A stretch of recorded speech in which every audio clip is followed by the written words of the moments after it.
La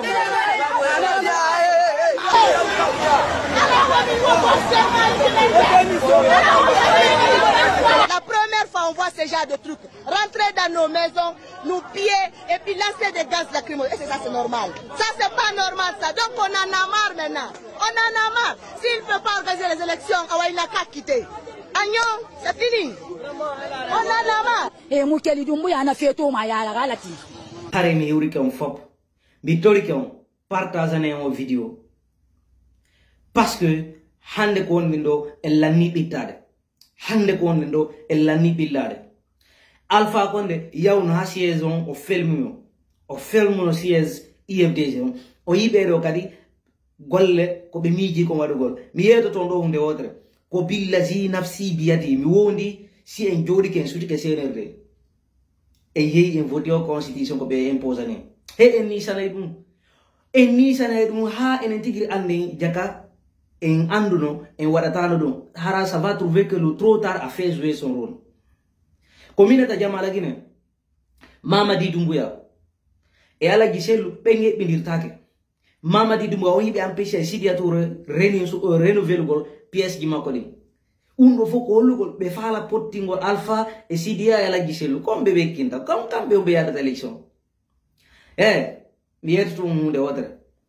marbe mbudi ka bank yaltinede dungo go dimmun dum sode nyamete jinaado ga sudi mo parce que CNRD ko bikondo marsata CNRD ko bikondo si be décidi do be pine gine be votina be forcer parce que kambe ko be dabbi ko jama wulbe na gi golde be dabbi CNRD la bani CNRD ko deja sina pinka tata be do kono jodo de suto don muyde alla de ko itti kon Alpha Condé itte Mamadi Doumbouya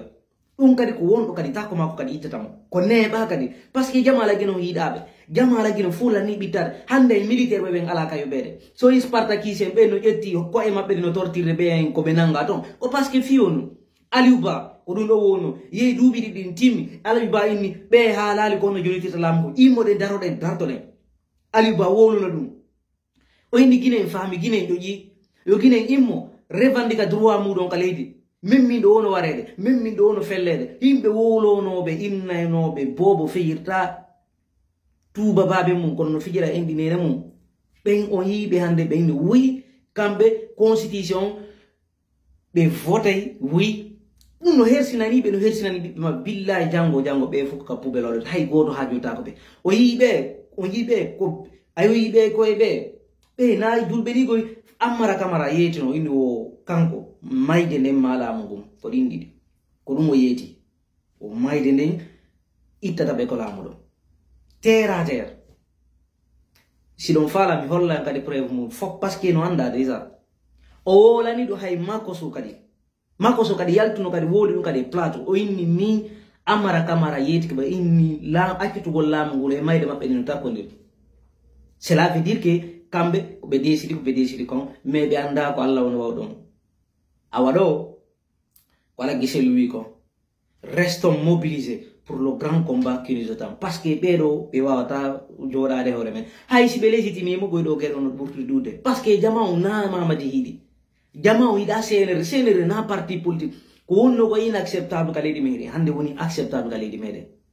be suka be seeda bini no jodi hore lendi no hori jodi hore jawle lagine de kilo goto yerani yom no way hande invente de konak investir de konak fu électricité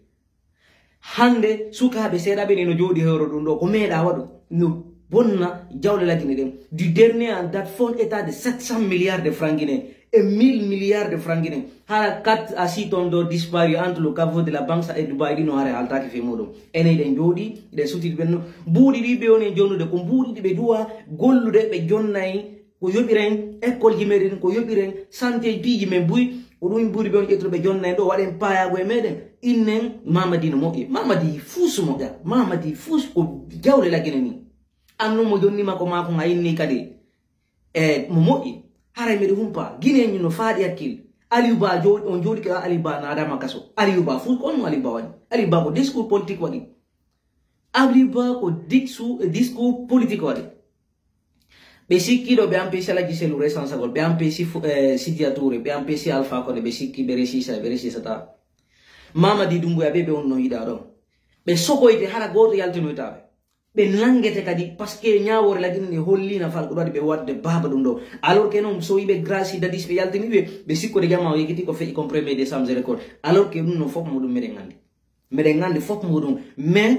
mais wada golle menen kadi parce que c'est immike fop meden joni diru jide menen en hewtana be parce que yawgol kala naje tante dum visa awa jodo de non dari ko be wadata kon o yibe sanzi frangine jidi buri di vie jidi be sanzu de biye jidi en fait jodo de ndo sutere mamadi dumboya ko wondo takko makko kadi itatam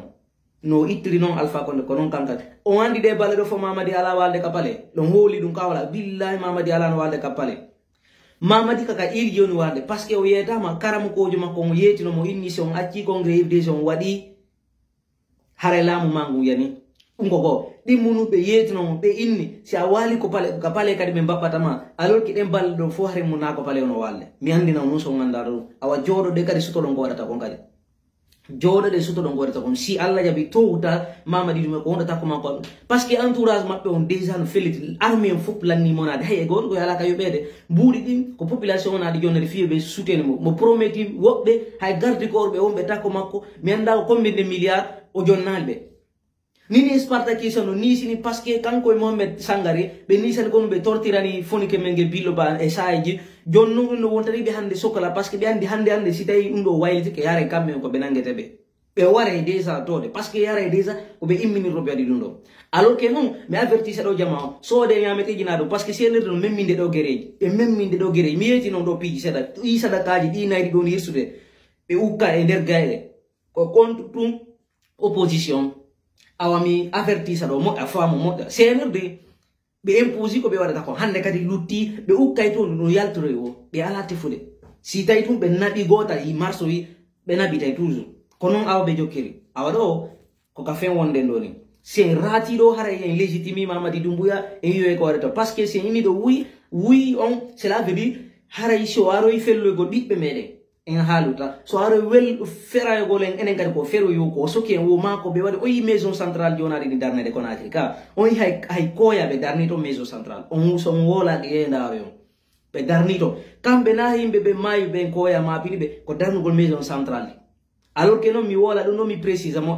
wana fi dandugol jama wumbe ben anda ko jelo ukien leni dabbiti yani hore mudon na do no mapini senerde ko fi o référendum mabbe do mapene fi no mamadi continue da lamugo alors que o saydo wawde litre fi be parce que coopération internationale fok ni ka no bari lando des ministères de coopération internationale lando des stay be mbude ni activité internationale de ala hebde di budi di be addi do be yanni ko Allah wala no andi ko no di budi e bori lando de mo ko promesse ji mo lanade parce que di budi forum Dubai fok mu nande ko fekire kono e chinois mo be yawno be yidem e fok me nandi budi prometano di parce que dandis be jonni be di ala ko be ko yadi fi be wawde hettude min arata do men wola non ton kono jodo de do ndaron ko fekkata kon kadi